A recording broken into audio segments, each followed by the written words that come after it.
Joy to the Lord, all you nations. Come before him singing for joy. Serve the Lord, serve the Lord. Come before him singing for joy. Sing to the Lord with shouts of joy. Let all creation rejoice. Come join the song of praise to our God. He is the Lord. Sa ngalan ng Ama, ng Anak at ng Espiritu Santo, Amen. sumainyo ang Panginoon. At sumayo rin. Mga kapatid, sa araw na ito ating pinagdiriwang ang banal na kapestahan ni San Carlos Borromeo. Napakaganda ng turo ni San Carlos na ang simbahan ay ang lupa, ang hardin ng Diyos. Tayo'y dinidiligan ni Kristo araw-araw, pero darating din ang panahon na kung saan siya'y aani sa atin. Sa mga napakaraming beses na kung saan tayo'y nakinabang sa napakaraming grasya at pagpapala ng Diyos, pero walang nakikitang bunga ang Diyos sa atin dahil tayo'y buhay pa rin sa pagkakasala.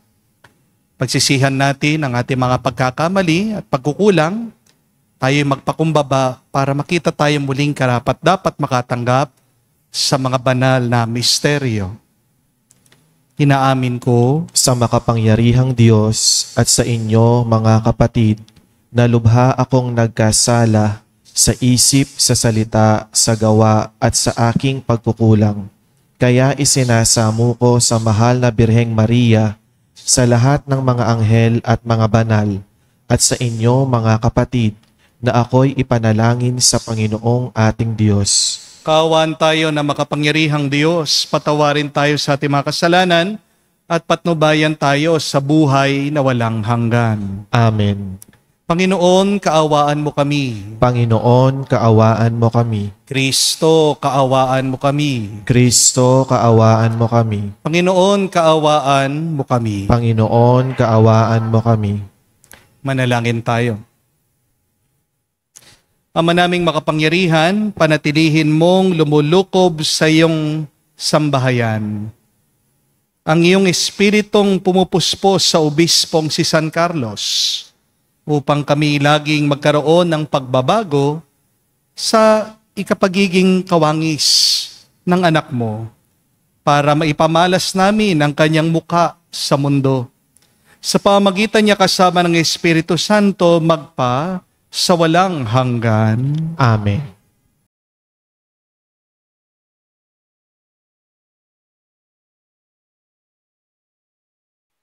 Pagbasa mula sa sulat ni San Pablo sa mga taga-Roma. Mga kapatid, tayo'y marami, ngunit nabubuo sa isang katawan ni Kristo at isa't isa'y bahagi ng iba. Yamang mayroon tayong mga kaloob na magkakaiba ayon sa kagandahang loob ng Diyos sa atin. Gamitin natin ang mga kaloob na iyan. Kung pagpapahayag ng kalooban ng Diyos ang ipinagkaloob sa atin, ipahayag natin ito ayon sa sukat ng ating pananampalataya. Kung paglilingkod, maglingkod tayo. Magturo ang tumanggap ng kaloob na pagtuturo at mangaral ang may kaloob na pangangaral. Kung pag-aabuloy, mag-abuloy ng buong kaya. Kung pamumuno, mamuno ng buong sikap. Kung nagkakawang gawa, gawin ito ng buong galak. Maging tunay ang inyong pag-ibig. Kasuklaman ninyo ang masama. Pakaibigin ang mabuti. Mag-ibigan kayo na parang tunay na magkakapatid. Pahalagahan ninyo ang iba ng mahigit sa pagpapahalaga nila sa inyo. Magpakasipag kayo at buong pusong maglingkod sa Panginoon. Magalak kayo sa inyong kapighatian at laging manalangin. Tumulong kayo sa pangangailangan ng mga kapatid. Ibukas ninyo lagi ang inyong pinto sa mga taga-ibang lugar. Igalangin ninyo ang mga umuusig sa inyo. Idalangin pagpalain at huwag sumpain. Makigalak kayo sa mga nagagalak. Makitangis sa mga tumatangis. Magkaisa kayo ng loobin. Ang salita ng Diyos. Salamat sa Diyos. Sa iyong kapayapaan, Diyos ko, ako'y alagaan. Sa iyong kapayapaan, Diyos ko, ako'y alagaan. O Panginoon ko, ang pagmamataas, tinalikdan ko na, at iniwang ganap, ang mga gawain na magpapatanyag, inihiwang ko na rin, di ko na hinahangad. Sa iyong kapayapaan, Diyos ko, ako'y alagaan. Mapayapa ako at nasisiyahan, tulad niyong sanggol sa bisig ni inay. Sa iyong kapayapaan, Diyos ko, ako'y alagaan. Kaya mula ngayon, ikaw o Israel, sa iyong Panginoon, magtiwalang tambing. Sa iyong kapayapaan, Diyos ko, ako'y alagaan.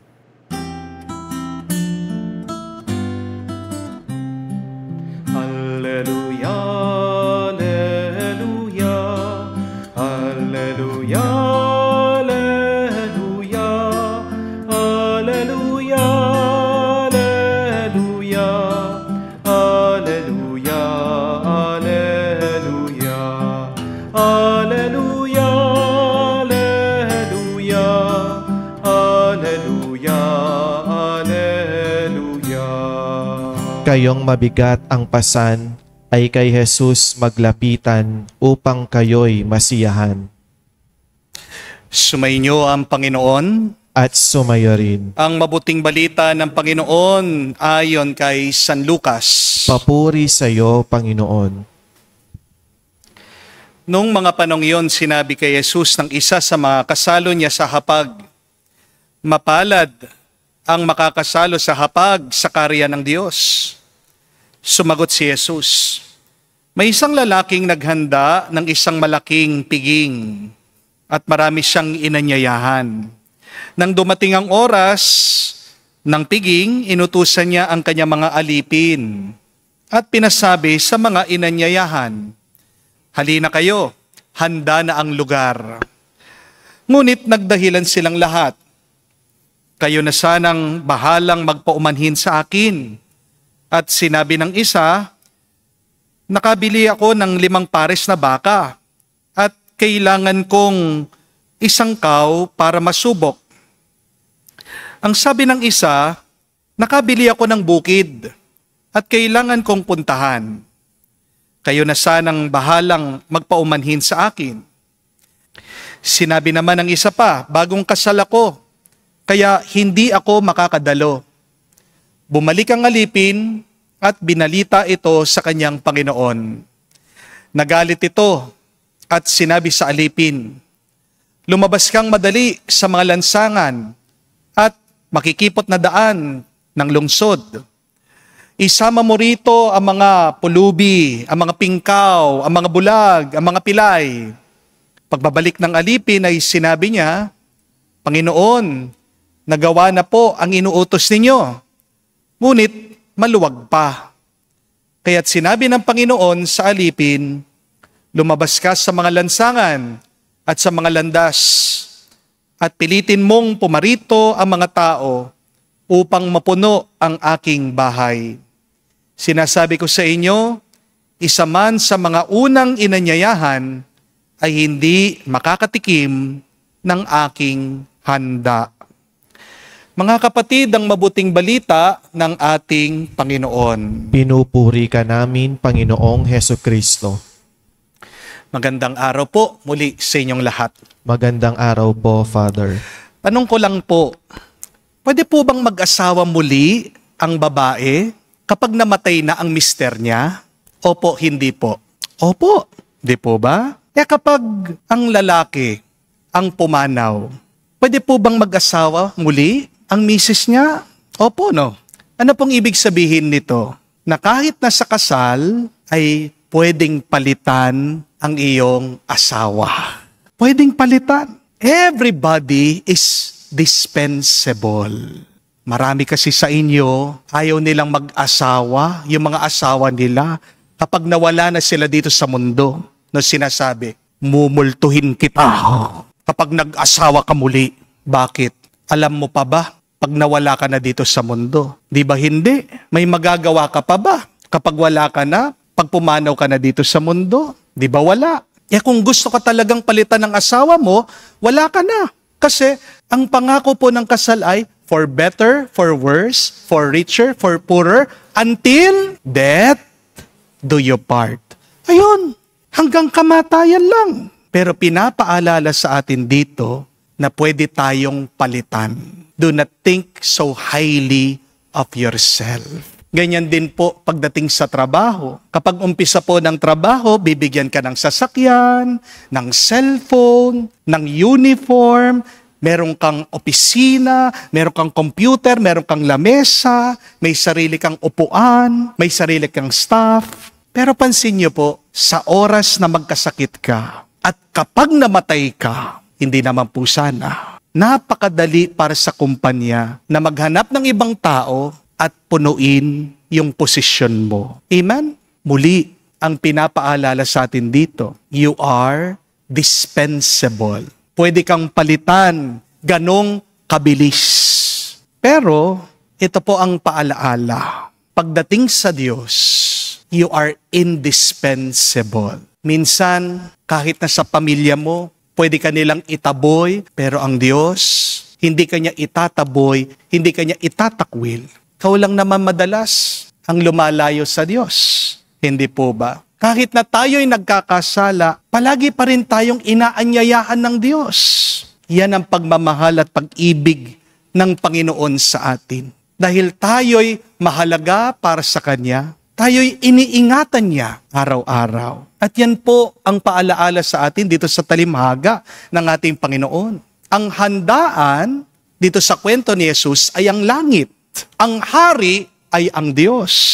Sino mga imbitado? Tayo, mga taong ginawa niya. Pero anong ginawa ng mga tao? Pinagpalit nila ang Diyos at ang langit dahil meron daw silang gagawin. Merong isang tao, may nabili daw siyang lupa, titignan niya. Merong isang tao, nakabili ng mga baka, pupuntahan niya. Merong tao na bagong kasal, magha-honeymoon daw sila. Opo, mukhang mahalaga yung mga dahilan nila. Pero nakalimutan nila, merong pang mas mahalaga at nakalimutan nila yung nagpapahalaga talaga sa kanila. Walang iba kung hindi ang hari, walang iba kung hindi ang Diyos. Yan ang ibig sabihin ng kasalanan. Pag nagkakasala ka, inuuna mo yung hindi mahalaga kaysa doon sa pinakamahalaga. Kapag nagkakasala ka, nakakalimutan mo yung tunay na nagpapahalaga sa'yo. Kapag nagkakasala ka, nakakalimutan mo yung tunay na nagmamahal sa'yo. Kapag nagkakasala ka, sinasayang mo ang oras, ang buhay mo sa mga walang kakwenta-kwenta na hindi naman talaga magtatagal. My dear friends, we are challenged. Learn to value those who value you. Minsan, yung mga pinapahalagaan natin, hindi ka naman papahalagahan. Bakit ang Diyos na binibigyan ka ng pansin, hindi mo pinapansin minsan? But this is the truth, this is the reality. We have made God dispensable even if we are indispensable to God. My dear friends, do not make the mistake of thinking your earthly concern are the most important and urgent. Mas mahalaga, mas nagmamadali ang kaligtasan ng ating kaluluwa. Kasi anong sabi ng ating Panginoon? Aanuhin mo na makuha mong buong mundo, pero mawala naman ang iyong kaluluwa. Please, do not let your excuses make you miss the feast. Huwag mong hahayaan na maagaw na mga palusot mo ang pwesto mo sa piging ng Diyos. Hindi naman kasi ibig sabihin, may palusot ka, ay lulusot ka. Amen? Ang dami sa atin, meron at meron palaging dahilan para hindi sundan ang kagustuhan ng Diyos. Pero hindi lahat ng iyong dahilan ay mabuti at magpapabuti sa iyo. Amen? Meron mga iba nagsasabi, maglilingkod ako sa Diyos pag wala na akong inaalala. Meron mga iba sinasabi, magpapatawad ako kapag humingi sila ng tawad sa akin. Yung iba sinasabi, magsisimba ako pag hindi na ako busy. Yung iba sinasabi, titigil na ako sa bisyo kapag hindi na ako stress. Stress reliever ko lang naman ito eh. Pero tandaan niyo po mga kapatid, ang mga palusot natin ay kasinungalingan na sinasabi natin sa ating sarili para manatili lang tayong komportable. Do not forget that. Excuses are the lies that you say to yourself in order for you to feel comfortable. But even with your best excuses, it will never save you. Maaaring maloko mo ang misis mo, maloko mong pamilya mo, maloko mong boss mo, maloko mong pinag-utangan mo. Pero kahit na nung gawin mo, hindi mo maloloko ang Diyos. Dahil kita ng Diyos ang lahat. Amen? Alam ng Diyos ano yung tinatago mo dyan sa puso mo. Mga kapatid, huwag mong hayaan ng iyong mamaya ay agawin ang ngayon ng Diyos. Do not allow your later to sacrifice your now in God's kingdom. Because God's house will be full with or without you. Sinabi ng Panginoon doon sa kanya malingkod, lumabas kayo muli, hikayatin nyo, lahat pumasok dito, kailangan mapuno ang aking bahay. You are not the most important here on earth. Yes, you may be important to God, but there is a time limit. May panahon na magsasaram ang pintuan ng bahay ng Diyos. Dasal at dalangin natin, sana isa ka sa makapasok sa kanyang kaharian. Kasi hindi naman sa lahat ng panahon malakas ka. Hindi naman sa lahat ng oras marunong ka. Hindi naman sa lahat ng panahon tumatawa ka. Kapatid, hindi mo naman hawak ang iyong buhay. May nakatakdang oras ng paghuhukom. May panahon magsasara ang pintuan ng kaligtasan. Mapupuno at mapupuno ang tahanan ng Diyos, kasama ka o hindi. Dasal at dalangin natin, makahabol ka sana. Amen? Ang plano ng Diyos, hindi naman nakasalalay sa palusot mo eh. Kung sasabihin mong hindi, hahanap ng iba ang Diyos na magsasabi ng oo. Kung palagi kang umaayaw sa Diyos, yung nakareserve na upuan para sa'yo, ibibigay niya sa iba. Gusto mo yon, matitiis mo yon. Tandaan mo, hindi lang naman ikaw ang mahalaga sa Diyos. Kasi kahit na ang mga taong nagmamahal, marunong din naman mapagod. Marunong din naman magsawa. Sana wag mong pagurin at ubusin ang pasensya ng Diyos. Amen? Tanungin mo ang sarili mo. Sa ginagawa mo ba ngayon, sa iyong pag-uugali, makakasama ka ba sa handaan ng langit? Mga kapatid, huwag niyo pong ipagpalit ang walang hanggang handaan sa iyong pansamantalang palusot. Huwag mong isasantabi ang imbitasyon ng Diyos dahil lang sa mga concern mo sa buhay na ito. Hindi lang naman itong ating buhay. May susunod pa tayong buhay. Amen? Mga kapatid, may hinanda ng hari ang Diyos na hapag. Nandyan na ang kanyang grasya. Ang imbitasyon, may pangalan mo. Ang natitira na lang ay ang iyong tugon, ang iyong oo.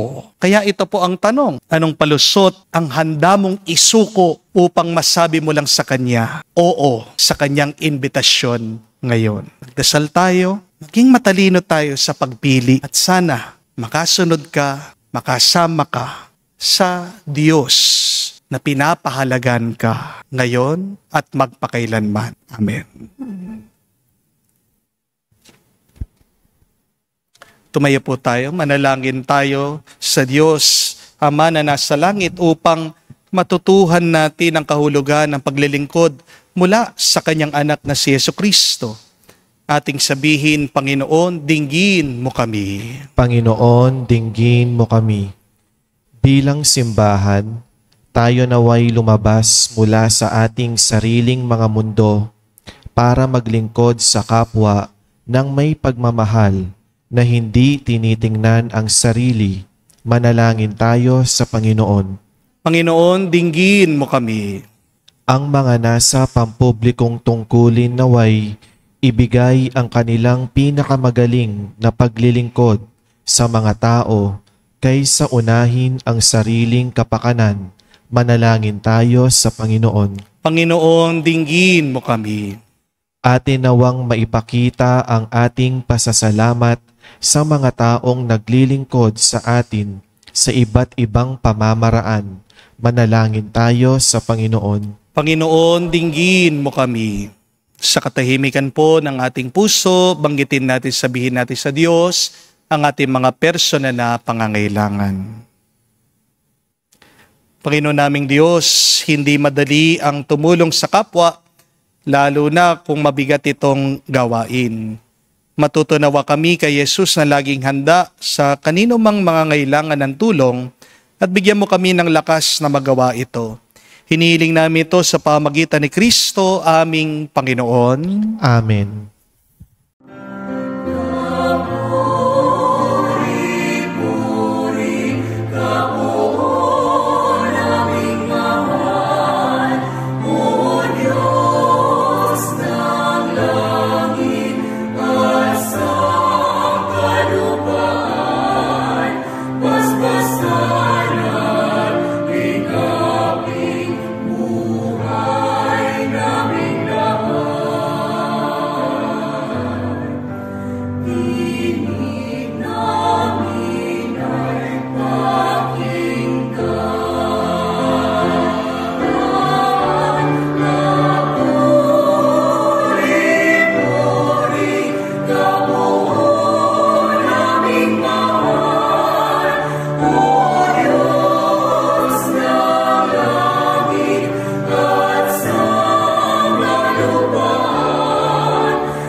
Manalangin kayo mga kapatid, para ng ating mga paghahain ay kalugdan ng Diyos, amang makapangyarihan. Tanggapin nawa ng Panginoon itong paghahain sa iyong mga kamay, sa kapurihan niya at karangalan, sa ating kapakinabangan at sa buong sambayanan niyang mahal.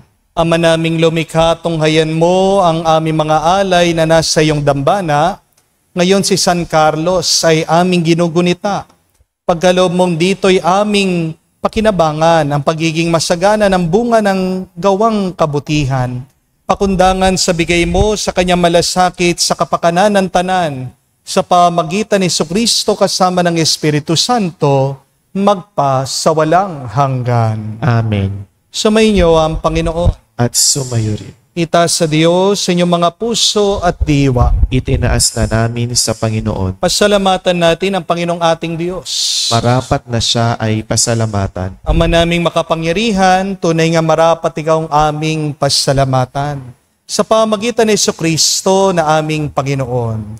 Ngayon si San Carlos ay pinararangalan sa pamumuhay niyang totoong uliran at pagiging maasahan sa panunungkulan. Kaya't si Jesucristo na maasahan na katapatan ay nihahayag ang pangangasiwa sa sambayanan. Ang malasakit na mga ulirang tagapangasiwa noon ay nagpapatotoong magpahanggang ngayon sa mga panalangin kanilang iniukol, kaisa ng sambayanan mong dito'y nagtitipon. Kaya kaisa na mga anghel nagsisiawit ng papuri sa iyo, na walang humpay sa kalangitan kami nagbubunyi sa iyong kadakilaan.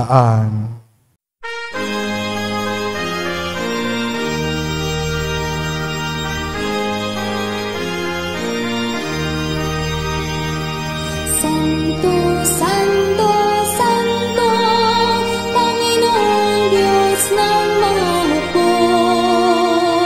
Napupuno ang langit at lupa ng kadakilaan mo. Hosana sa kaitasan, pinagpalang na paninito sa ngalan ng Panginoon. Hosana sa kaitasan, Hosana sa kaitasan.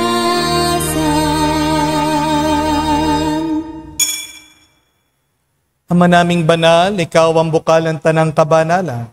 Kaya't sa pamagitan ng iyong Espiritu, gawin mong banal ang mga kaloob na ito, upang para sa amin maging katawan at dugo ng aming Panginoong Hesu Kristo. Bago niya pinagtiis ang kusang loob na maging handog, hinawakan niyang tinapay, pinasalamatan kanya. Pinaghati-hati niya iyon, inabot sa kanya malagad at sinabi, "Tanggapin ninyong lahat ito at kanin. Itong aking katawan ay hahandog para sa inyo."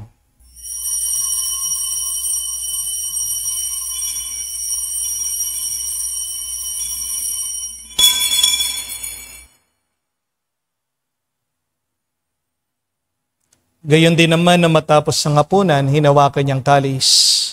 Muli kanyang pinasalamatan. Nabot niyang kalis sa kanya malagad at sinabi, "Tanggapin ninyong lahat ito at inumin. Ito ang kalis ng aking dugo, ng bago at walang hanggang tipan. Ang aking dugo may bubuhos para sa inyo at para sa lahat, sa pagpapatawad ng mga kasalanan.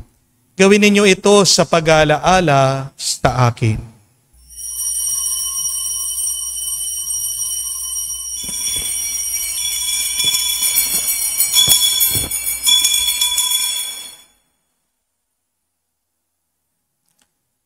Ang misteryo ng pananampalataya.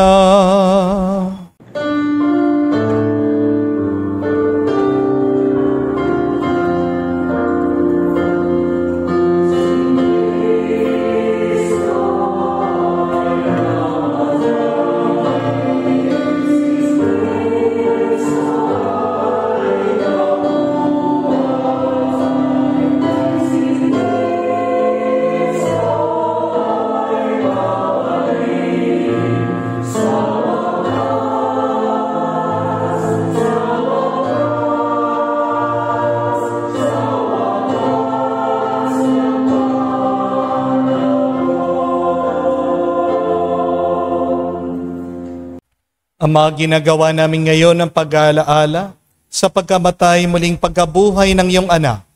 Kaya tinialay namin sa iyong tinapay nagbibigay buhay at ang kalis na nagkakalob ng kaligtasan. Kami nagpapasalamat dahil kami iyong minarapat na tumayo sa harap mo para maglingkod sa iyo.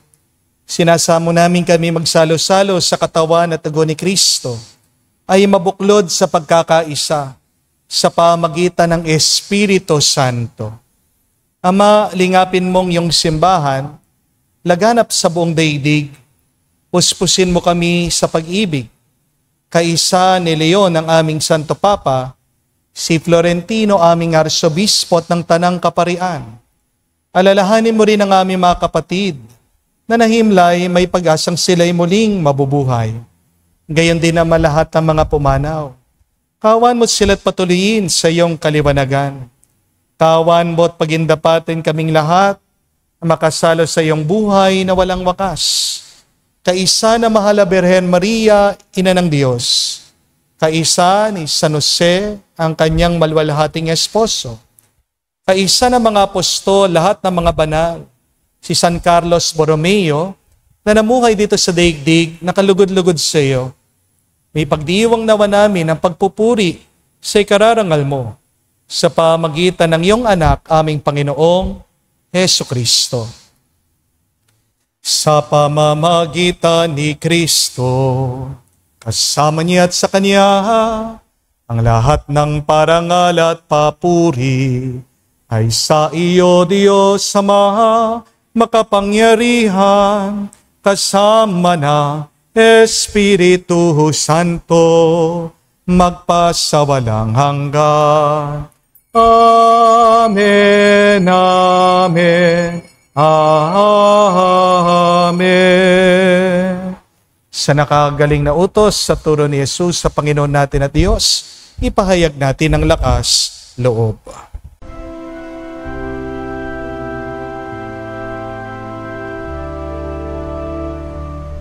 Ama namin, sumasalangit ka, sambahin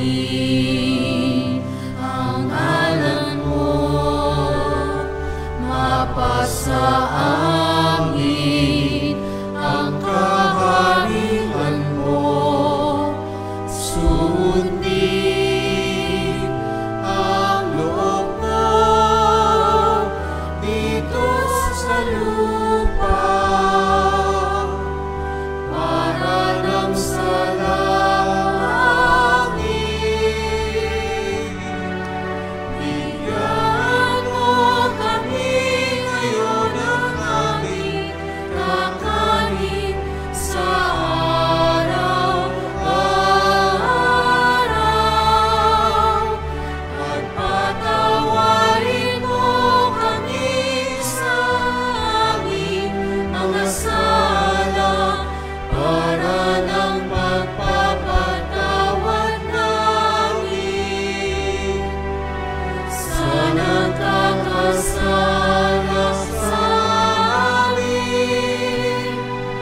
At huwag mo kami ipahintulot sa tukso, at iadya mo kami sa lahat ng masama.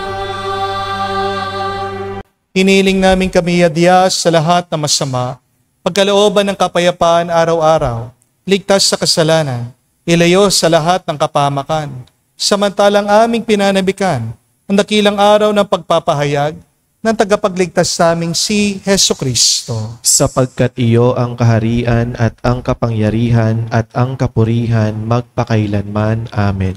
Panginoong Heso Kristo, sinabi mo sa mga apostol, kapayapaan ang iniiwan ko sa inyo. Ang aking kapayapaan binibigay ko sa inyo. Tunghayan mo ang aming pananampalataya. Huwag ang aming pagkakasala. Pagkalooban mo kami ng kapayapaan at pagkakaisa ayon sa iyong kalooban, kasama ng Espiritu Santo magpa sa walang hanggan. Amen. Kapayapaan ng Panginoon ay laging sumainyo. At sumayo rin. Magbigayan po tayo ng kapayapaan sa bawat isa. Peace with you po. Kapayapaan po sa inyong lahat.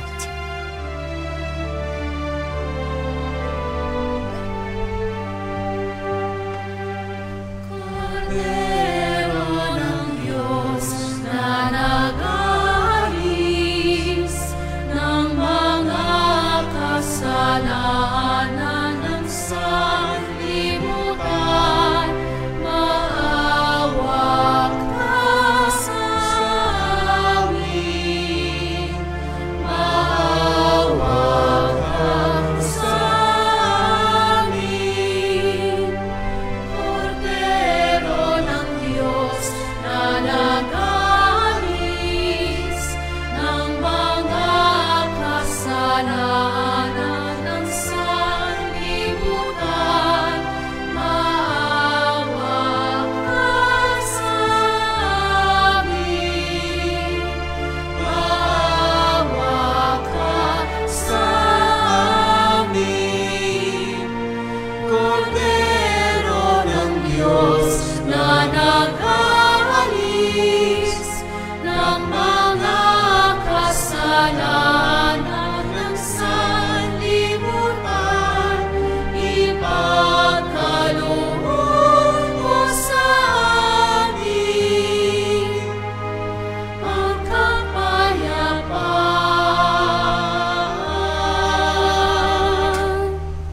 Mga kapatid, naririto ang ating Panginoong Jesucristo, ang Kordero ng Diyos. Siya nag-alis sa mga kasalanan ng sanlibutan. Mapalad tayong lumalapit sa piging ng Kordero. Panginoon, hindi ako karapat-dapat na magpatuloy sa iyo, Ngunit sa isang salita mo lamang, ako'y gagaling na ako.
Manalangin tayo. Ama namin mapagmahal, ang pagtanggap namin sa banal na pakikinabang ay magdulot nawa sa amin ng tatag ng kalooban, na siyang sanhi ng katapatan at kasipagan sa paglilingkod ni San Carlos na may pagmamahal. Sa pamagitan ni Jesucristo kasama ng Espiritu Santo, magpasawalang hanggan. Mga kapatid, tandaan niyo po na hindi kayo maliligtas sa inyong mga palusot. Hindi rin nakakabusog ang mga palusot. Our excuses are the lies that we tell ourselves to make us comfortable. And yet there are no salvation in excuses. Napakahalaga natin sa Diyos.